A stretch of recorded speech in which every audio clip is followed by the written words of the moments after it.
Is the quality of life better in the United States or Europe? Let's talk about that.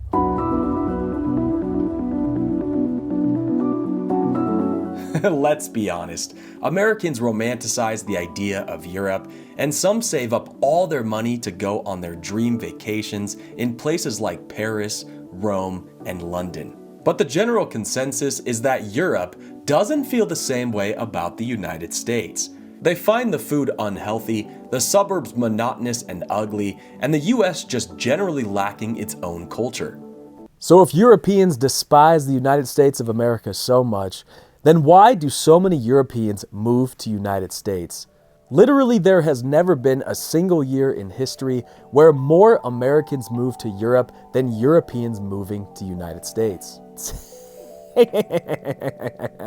This is some guy named Dave in Portugal, an American that has been living in Europe for the past 2 years.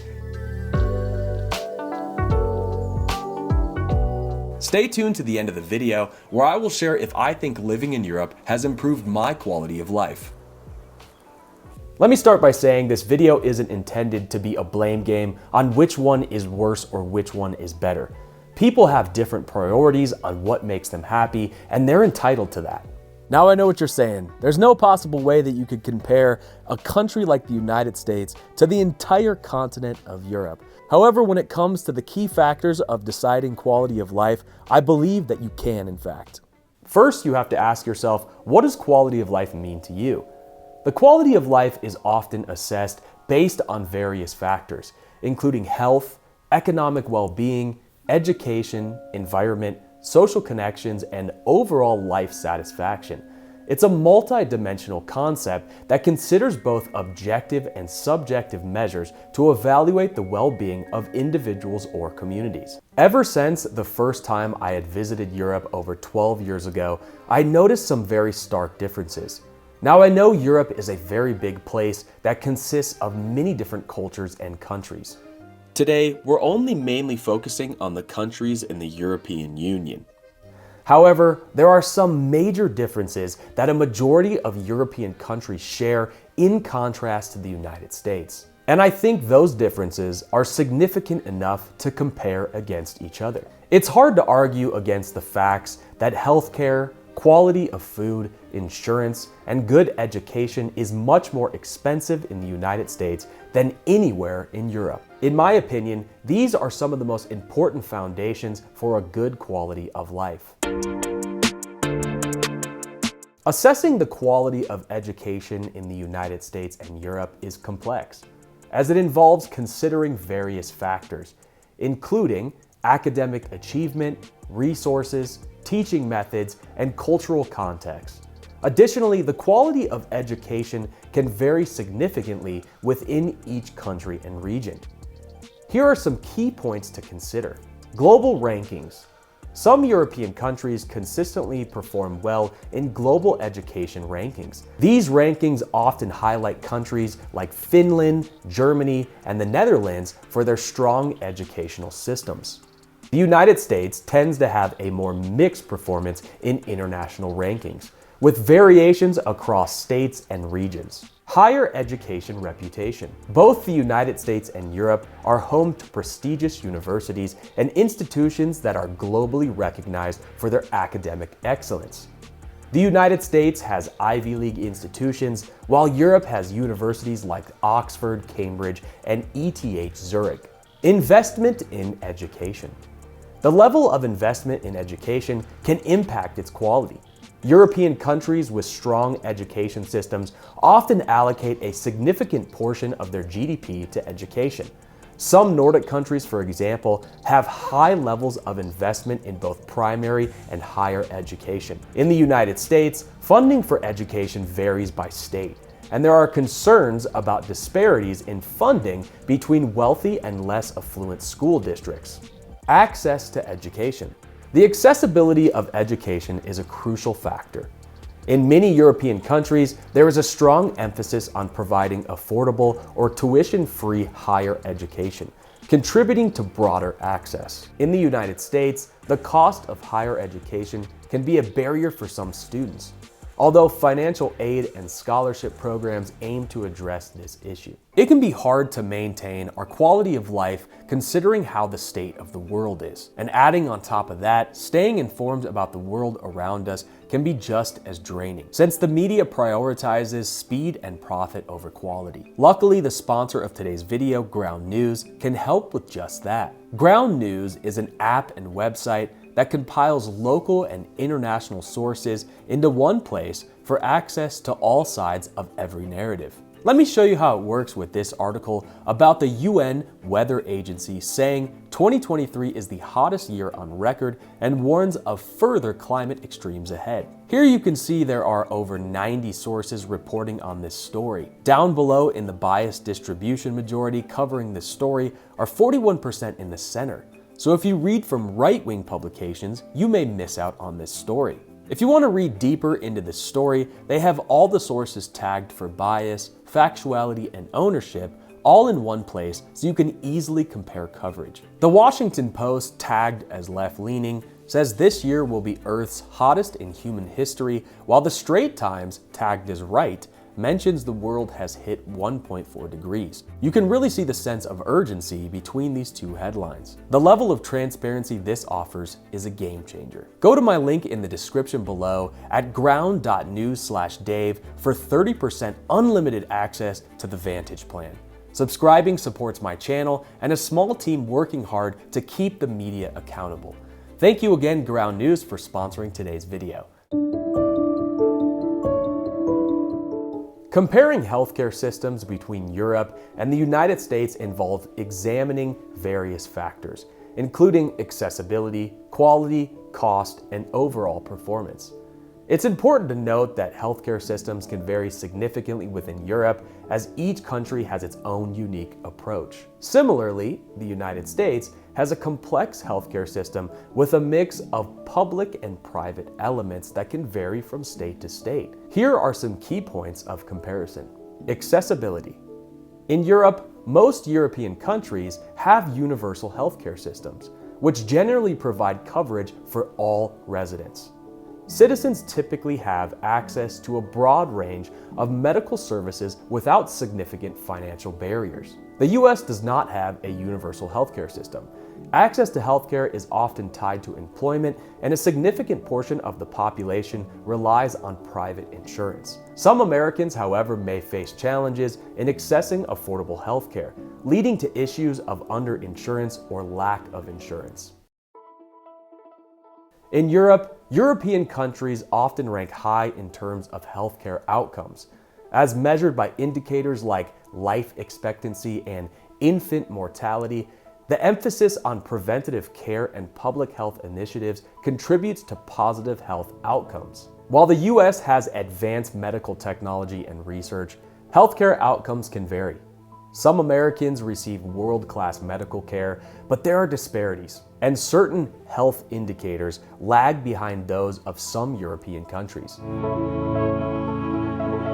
Many European countries fund their healthcare through taxation, providing citizens with access to healthcare services without direct, out-of-pocket costs at the point of service. However, individuals may still face higher taxes to support these systems. In the United States, the US healthcare system is characterized by high costs. The combination of private insurance, out-of-pocket expenses, and administrative costs contributes to a significant financial burden for many Americans. Healthcare costs are a major concern, and access to affordable healthcare can be a challenge. While Europe has a strong emphasis on providing comprehensive healthcare to all citizens, some argue that the US fosters more innovation in medical research and technology due to combination of public and private investment. The US is a global leader in medical research and innovation, with a high level of investment in healthcare technology and pharmaceuticals. However, this can also contribute to higher healthcare costs. In summary, the healthcare systems in Europe and the United States have distinct features, strengths, and challenges. European countries generally prioritize universal access and preventative care, while the US emphasizes innovation and a mix of public and private healthcare delivery. Each system has its merits, and discussions about healthcare often involve trade-offs between accessibility, quality, and cost. Comparing the quality of food between Europe and the United States involves considering various factors, including agriculture practices, food safety standards, cultural preferences, and dietary habits. It's important to note that food quality can vary within both Europe and the US, and generalizations may not capture the full diversity of each region. Here are some points of comparison. European countries generally have stringent food safety regulations and standards. The European Food Safety Authority, EFSA, plays a key role in assessing and ensuring the safety of food products in the European Union. In the United States, the U.S. Food and Drug Administration, the FDA, and the United States Department of Agriculture, the USDA, oversee food safety regulations in the United States. The country has robust systems in place to monitor and regulate the food supply chain. Agriculture practices. Some European countries have a strong emphasis on organic and sustainable farming practices. There is a growing interest in locally sourced and seasonal produce in many European food cultures. The US has a diverse agricultural landscape with a mix of conventional and organic farming practice. While there is growing interest in sustainable agriculture, large-scale industrial farming is also very prevalent. European countries have distinct culinary traditions, with an emphasis on fresh, locally sourced ingredients. Mediterranean countries, for example, are known for their emphasis on olive oil, fruits, and vegetables. The US has a diverse food culture influenced by various ethnic cuisines. However, the American diet is criticized for its reliance on processed foods, high levels of added sugar, and portion sizes. European regulations may be more restrictive when it comes to the use of certain food additives and preservatives. The European Union has a comprehensive list of approved food additives with specific usage limits. The US has its own set of regulations regarding food additives, and the FDA determines which additives are safe for consumption. Some critics argue that the US regulatory system may be more permissive in certain cases. In conclusion, both Europe and the United States have diverse food landscapes with strengths and challenges. European countries often emphasize local, fresh, and culturally rooted food traditions, while the US has a dynamic, varied food culture influenced by global cuisines. Food safety standards are generally high in both regions, but specific regulations and consumer preferences may differ. And one of the most important factors to me is safety.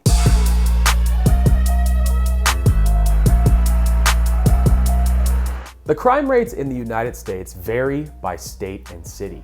While overall crime rates have generally decreased in recent decades, certain areas may still experience higher levels of crime, including violent crime. Europe consists of many countries, each with its own crime rates. Generally, some European countries have lower violent crime rates compared to the United States. However, there can be variations within Europe. Gun violence. Non-surprisingly, the United States has higher rates of gun ownership and gun-related violence compared to most European countries. Gun control measures vary by state. Many European countries have strict gun control laws, resulting in lower rates of gun-related violence. It's important to note that these comparisons are generalizations, and there are exceptions within each region. Additionally, perceptions of safety can be subjective and may vary among individuals. When assessing safety, it's advisable to consider specific regions or countries and the particular aspects of safety that are most relevant to your concerns. Now, to answer the question, do I think that my quality of life has changed moving to Europe, Portugal specifically? And the answer is yes. But not because of my surroundings and actually living in Europe. I think that making a drastic move and kind of reinventing myself and being able to build new habits has contributed to an overall change of quality of life in my life personally. Sure, a lot of external factors like the healthcare and the slower pace of life in Portugal has definitely contributed to that, but Portugal isn't all of Europe. But what if quality of life has less to do with our surroundings and more to do with our state of mind and perspective? Is how we choose to look at our situation a major factor that quantifies the happiness within our lives? If we just adjusted our attitudes, could we live anywhere in the world and be happy? I think this could be endlessly debated. Let me know in the comments below what you think. If you want to see more videos about living in Europe and Portugal specifically, make sure to hit the like and subscribe button because I'll be posting videos on this channel every single week. This is some guy named Dave in Portugal, and hopefully we'll see you next time. The dude abides.